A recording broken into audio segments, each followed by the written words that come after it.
Okay. So, kwento muna. So, hello. Cut. Okay, hello, fellow human beings. Cut. Okay. Hi guys. So, um, kwento muna ako.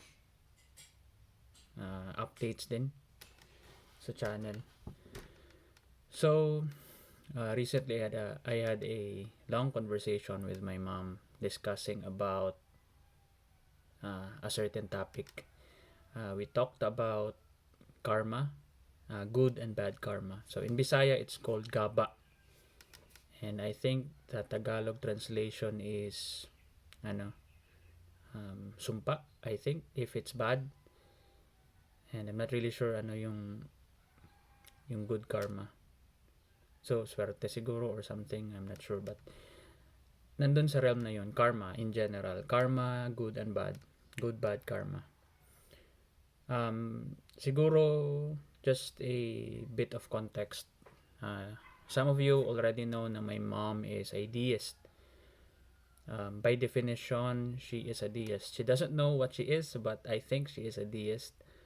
Um, leaning towards the possibility that there really is a God. Medyo ano pa din siya, medyo vague pa din yung definition niya sa sa stance niya.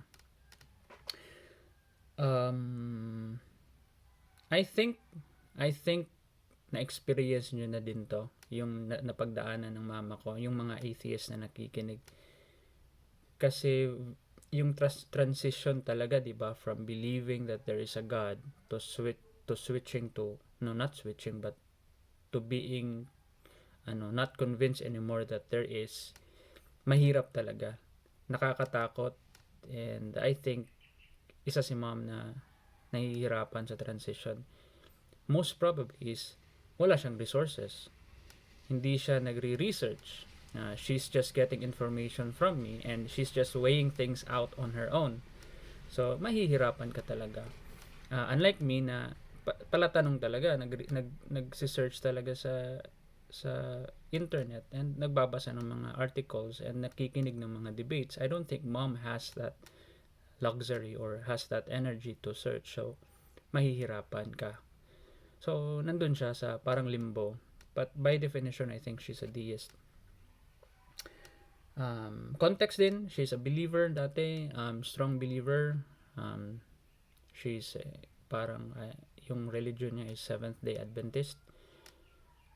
Dati she doesn't eat pork, but when she got married, my dad convinced her to follow Catholicism. She para sa kanya, Catholicism made more sense than her father's religion, my lolo. So yun yung context niya, and here I am na-introduce yung atheism sa kanya. It made more sense in the family yung atheism for us. Pero she's a deist. Parang hindi talaga siya makaka-transition sa level ng non-belief ko kasi nga again kulang, hindi, wala siyang luxury, wala siyang time, wala siyang energy, or she's not really that, I think she's interested, but yeah, no, yung mga boomers, di ba, hindi masyadong medyo napag-iiwanan na talaga sa technology. But I hope she will someday, since may smartphone siya. I hope she will read or watch debates if she has the energy. But I'm ranting too long now. But our topic is about karma.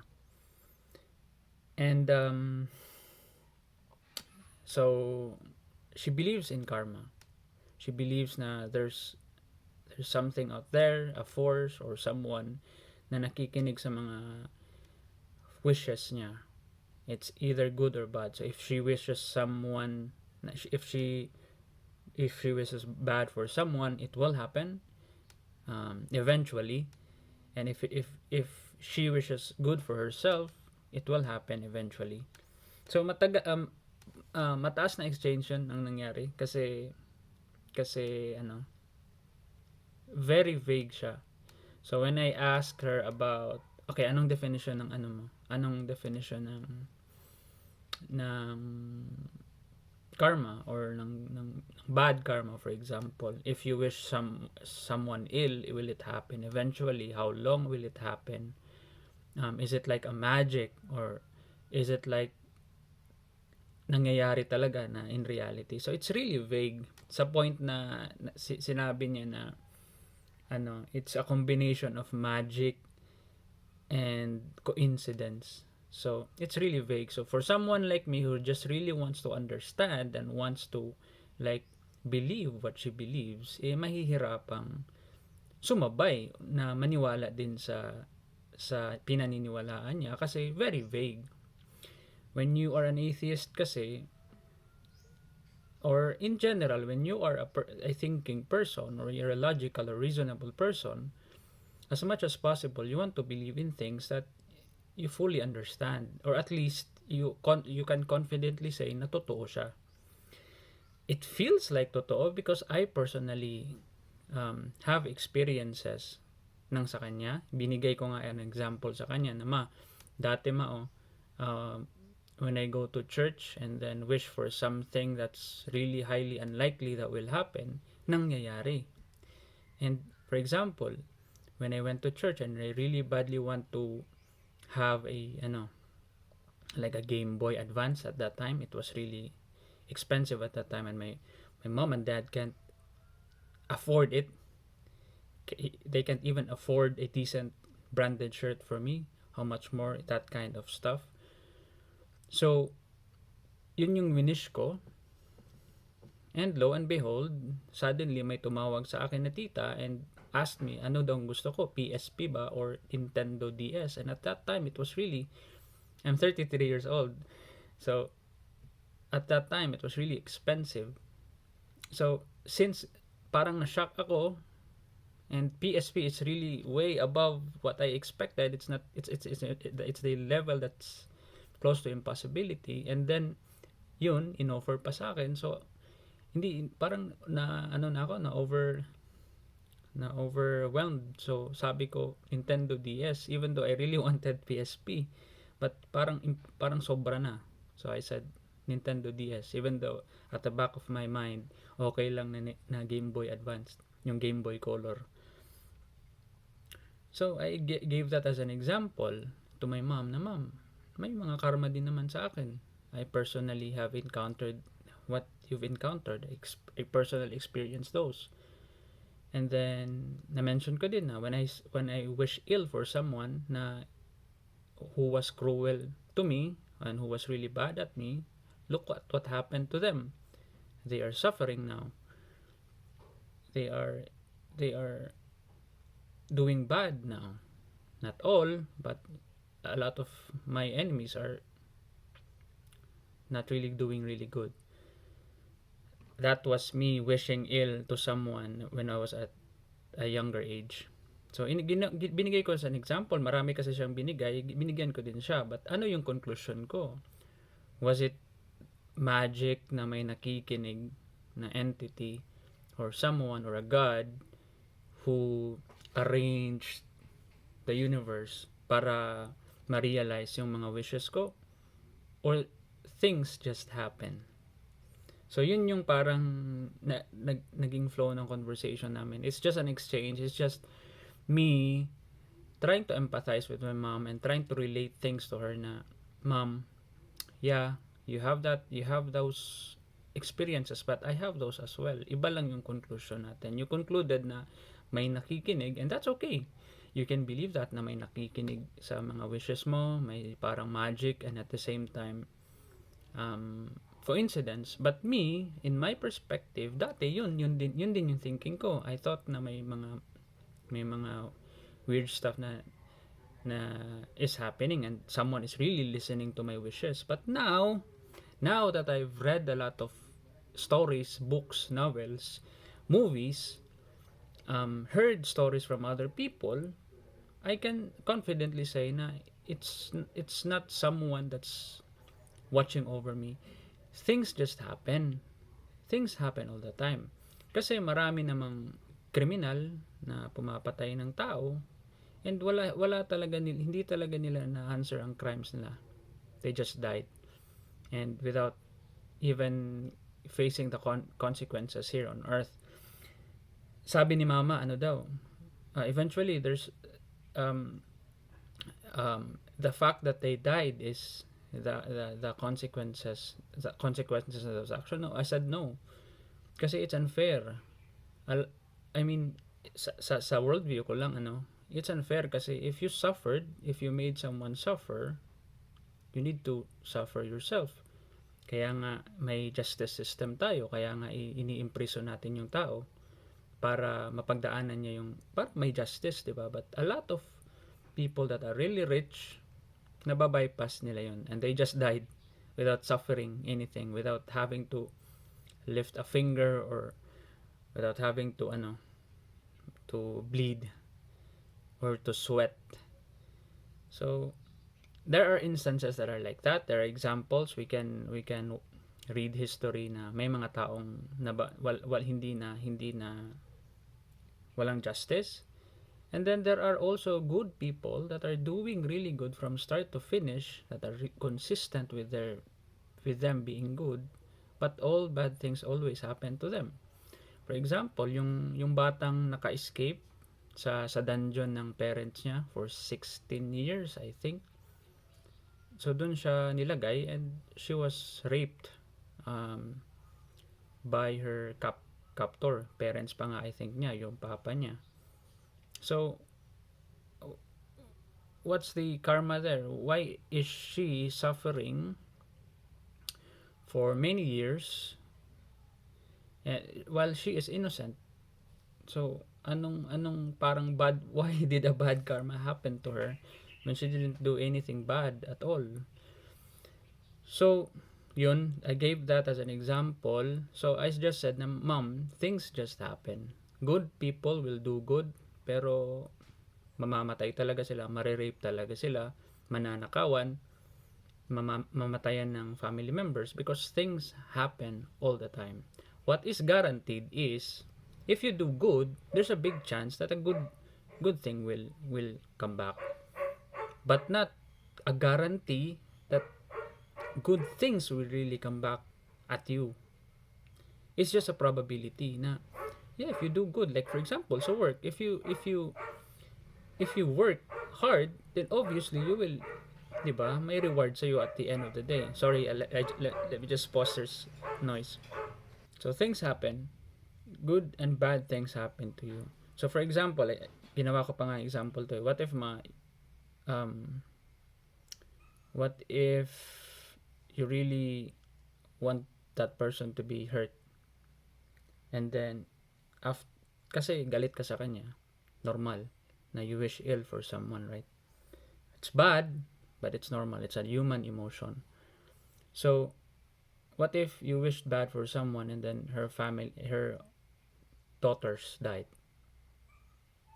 I mean, is that karma? Is that karma at work? Does that confirm that your belief is true? Or is it true that people die eventually? Is that the truth? That's the truth, right? People die. So you are just making interpretations sa mga things that will happen.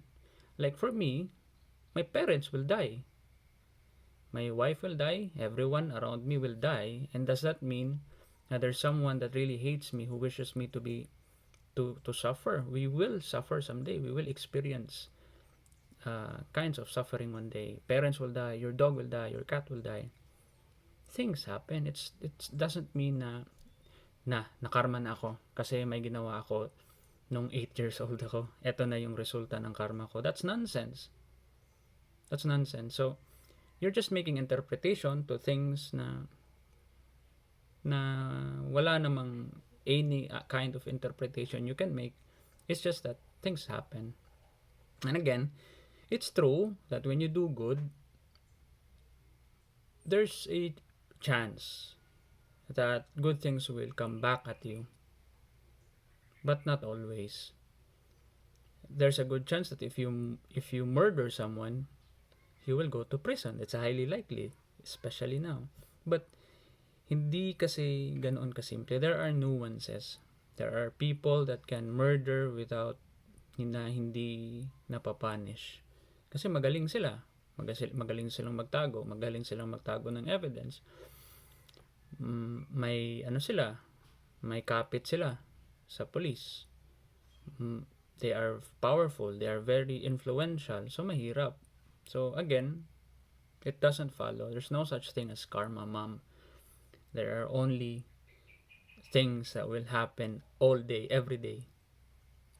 So, but then sa later sa conversation namin, ito yung parang lesson na I want to make a point in this video.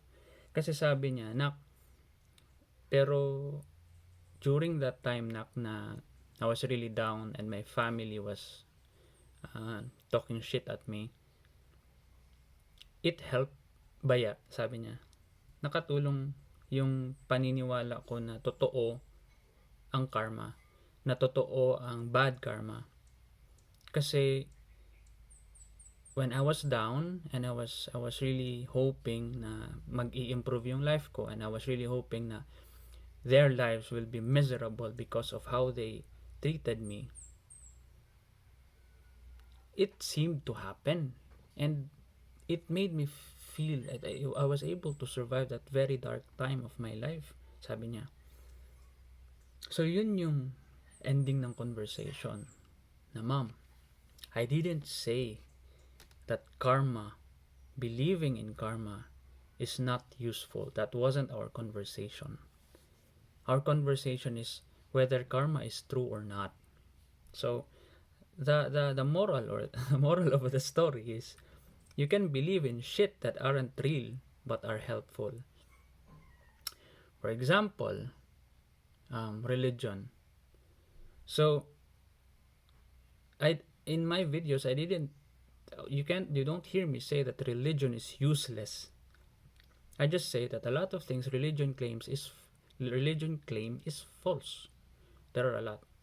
False in terms of claiming na may Diyos, na supernatural and shit. Kasi false because they can't prove them. Many times na nag-attempt sila, they are easily debunked. They are easily, meron talagang mabibigay na rason ang taong skeptical sa taong nag-i-explain na totoo yung mga supernatural claims that they claim. So yeah, same like religion, na maraming taong naniniwala, doesn't mean na useful siya, doesn't mean usefulness or ang pagka-useful niya sa tao doesn't mean that it is true. So religion can be very helpful. It may have helped us build civilization. It may have helped us not be tribalistic. Doesn't mean it's true, because a lot of things helped us in the past that aren't true. Sa libro nga ni Noah, I forgot his name, but the name of the book is, let me just go grab it now.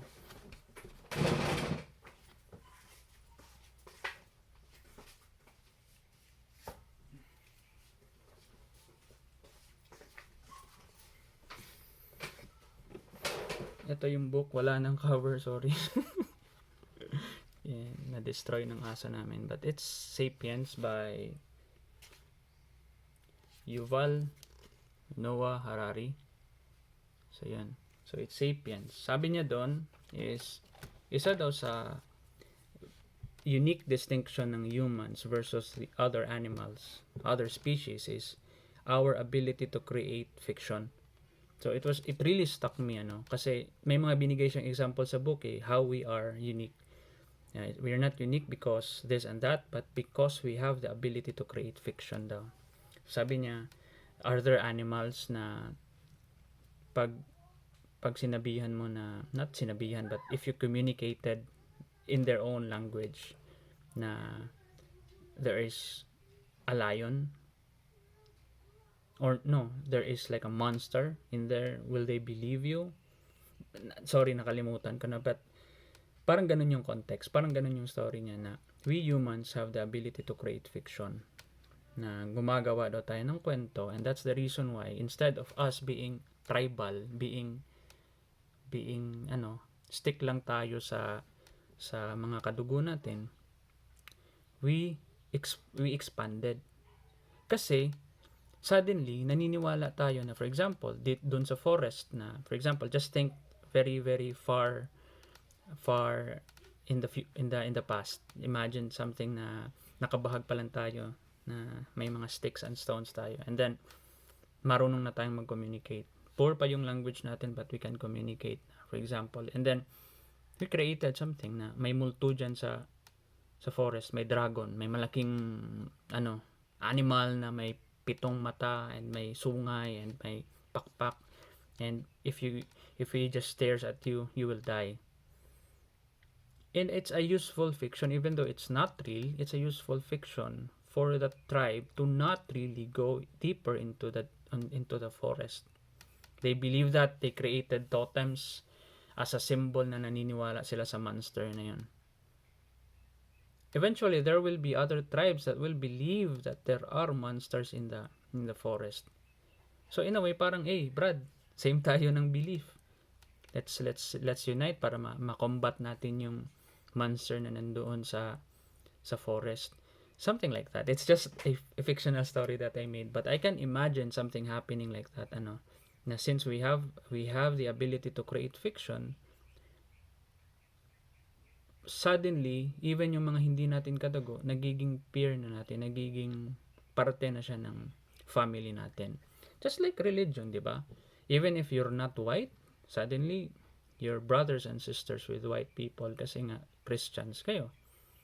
Na nababypass niya yung pagka-racist natin. Di ba?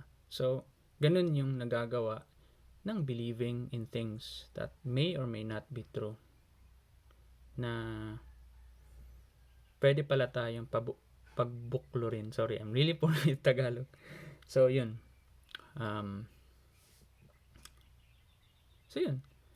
Na, Mom,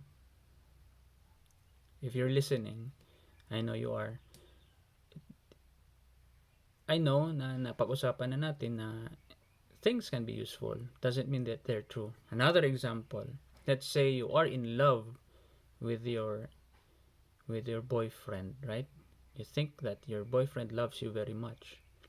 He gives you flowers every day. No, not every day, but from day to day or from time to time. Doesn't forget about your special occasions. He takes care of you.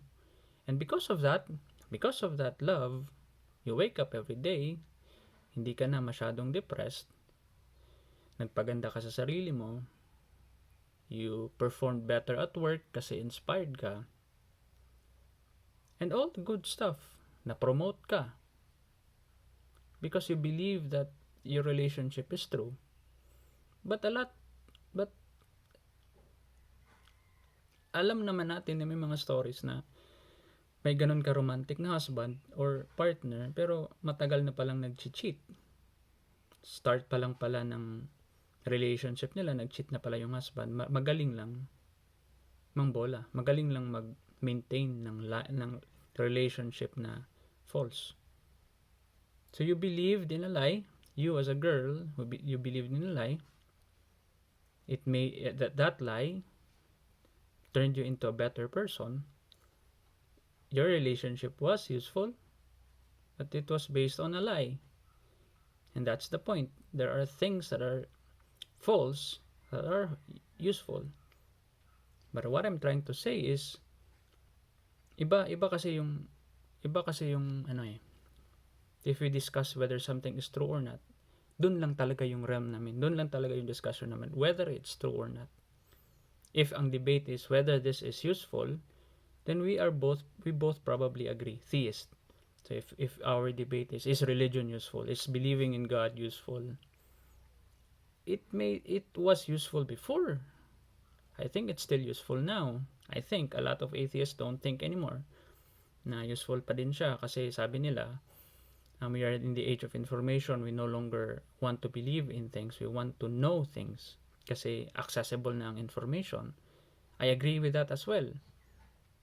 But right now, I don't think we can force people to be knowledgeable. Marami kasi sa atin pa din na belief lang, hanggang belief lang. hanggang sabi-sabi lang, hanggang doon lang kasi walang extra time, energy, and resources to be knowledgeable. So, useful. Useful for me ang belief. Like how useful it is when it can make bad people turn into good. I know a lot of people that can do criminal things, but when they were introduced to religion, hindi na sila criminal. Hindi na sila pumapatay, hindi na sila nagda-drugs, hindi na sila nagnanakaw. And I don't think an atheist community can convert that. I don't think we have the manpower to do that. I think we already have. We're starting. I think marami na nagsa-start ng ganyan. Pero just because may ganun na tayong movement doesn't mean hindi useful yung efforts ng church in making criminal minds nadidiscipline, nakokontrol yung mga criminal minds. I'm not saying they are good now. I'm not saying they are still fucked up in my own opinion, but they are controlled. That's the term. Hindi na sila pumapatay. Hindi na sila nagnanakaw. Are they good? That's up for debate. Kasi you can still see things that may mga ideas sila na fucked up pa din. May mga action sila, may toxic pa din. But it's enough na hindi na sila pumapatay, at least. Hindi na sila nagnanakaw. So that's my video for today. I hope you find this video useful. I hope na you can think this through. I-balance mo siya kung naniniwala ka sa karma, atheist ka na naniniwala sa karma and curses. I hope na this makes sense to you. And if you think may mga nasabi akong mali, I'm curious to know. Point those out in the videos kasi gusto ko ding malaman yung mga thoughts ninyo about stuff. And if you have questions, put them in the comments as well. Thank you and see you.